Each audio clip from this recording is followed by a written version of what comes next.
What uppers again? I was gonna say I had some very interesting video information for you guys. I thought you might get a kick out of this one. I hope some of you are feeling better. Most of the people I know that are going through a lot of the empathic pain right now are starting to feel a big improvement. One incident that I've been running into, I ran into it yesterday with a stranger, and I know a lot of people are running into it with their family, is getting assaulted out of the blue, like verbally assaulted for no reason. Just having people run up to you and kind of attack you as if they kind of know what we're about. And now that it's kind of been exposed, and like I said, that's why I'm being more open about this, and I'm sharing information that I've been told to share with you guys. But one of the things I wanted to share with you guys was something that I knew about a long, long time ago, even before I had my grand awakening in September of 2010. And that was in regards to something with our generation. And in fact, in 1996, it was the inspiration for me to start my company, Depression. And I actually trademarked, my first logo was the Unabomber. And as you can see, it's a guy in a hoodie.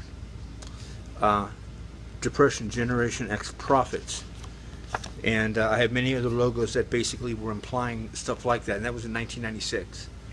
And I used to tell friends at night, we used to smoke joints and just talk about this idea or this visions that I've been having, where even though nothing was going on with us, that we were the loser generation, that there was going to be a time and a place where there was going to be like a civil war or something like that was going to happen. I don't think it's going to be that bad, but I've told a lot of people about this. I've posted about this before, about how, you know, we're called Generation X, but we're supposed to be called Generation the 13th generation.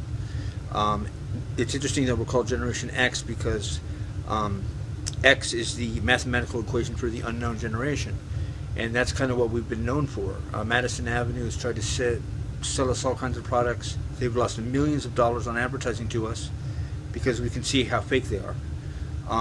The 13 number would have been interesting because we would have been the 13th generation of the United States. We are the 13th generation, and that goes along with the Mayan prediction, which was that there would be a 13th generation called the 13th Ahau, which would be the return of the wise ones, and this had something to do with the end times. And when you think of a time symbol, end times, times is an X. So dot your I's and cross your T's. But basically I was given a lot of information about this, and I was actually going to write a small book about it called The Latent Power, which was how some of the things that we have sustained as a generation, we get no credit for, yet we've taken a hell of a lot more hit than our parents ever would.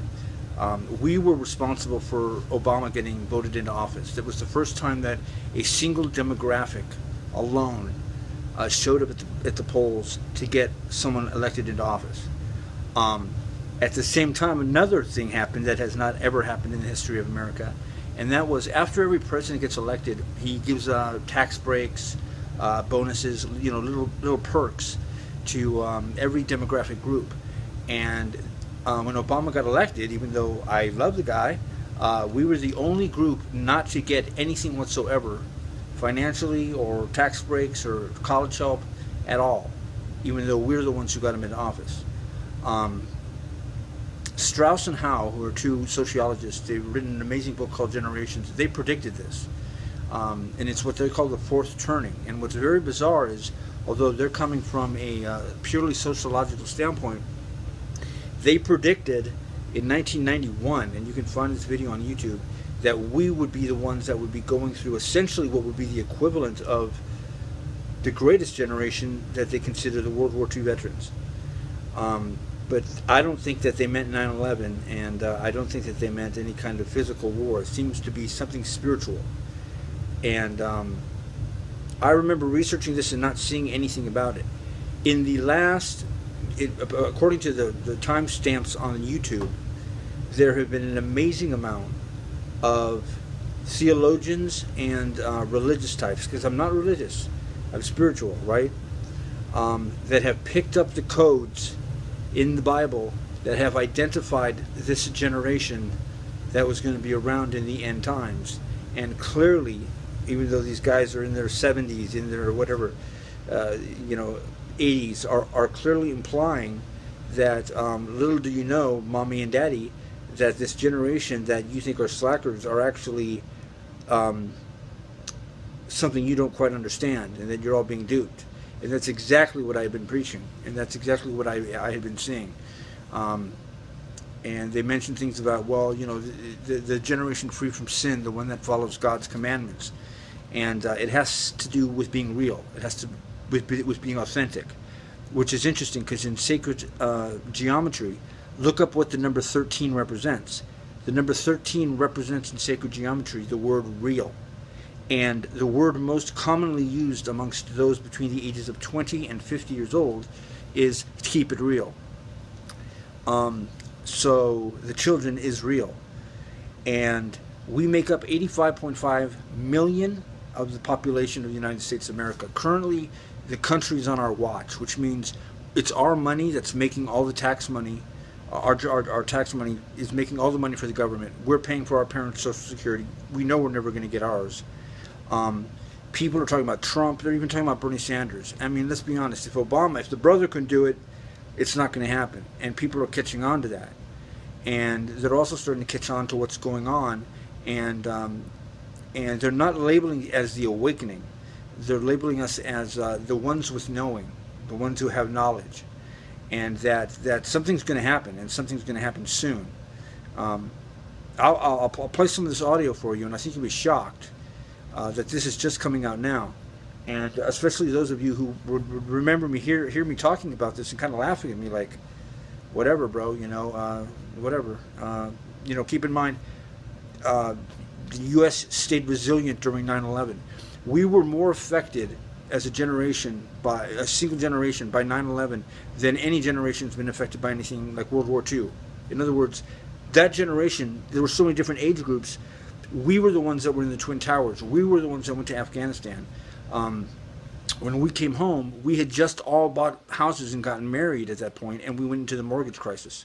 We are the only demographic still not to have recovered from the economic recession/depression. And again, we're 85.5 million strong in the United States of America. And if you have seen any of the political debates or speeches, you'll notice they not once preach to us. They have not said one thing that is going to benefit us. And this economic hit has been so severe for us that 31% of people between the ages of 25 and 45, because of these incidents that happened at the wrong time, wrong place, 31% of us have to live with either parents or friends of family because we can't, and they have kids. I mean, they're married with kids, and they're screwed.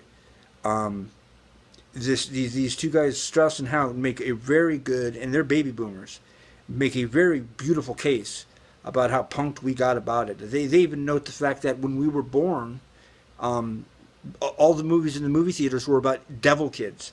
The Exorcist, The Omen, Rosemary's Baby, all came out right when we were being born. Historically, we've always been treated that way. We have more college degrees and could make more money than any other generation, yet we turn it down. Here's the kicker. When the economic depression started, the amount of money and time given to charity by Generation Xers, by our generation, and Gen Y, Gen X, whatever. If you're around the age of 20 and you're around the age of 50, you're part of my generation. The amount of money and time we gave to charity skyrocketed. It went way up, while every other generation quit giving money. In fact, we gave so much more to charity when we were broke that we gave more money than all other demographics combined. And there are statistic after statistic after statistic that show that. And that's pretty amazing. And it's even more amazing when you think about things like that and you realize, for example, look at the single moms of our generation. Look at how we were told, well, if your dad beat you when he was a drunk, then you're going to beat your kids. Our generation is doing very good with taking care of their kids. Well, most of them are. I mean, let's be honest here. I remember hearing much more stories 10, 20 years ago about the parents that were not right with their kids. I see any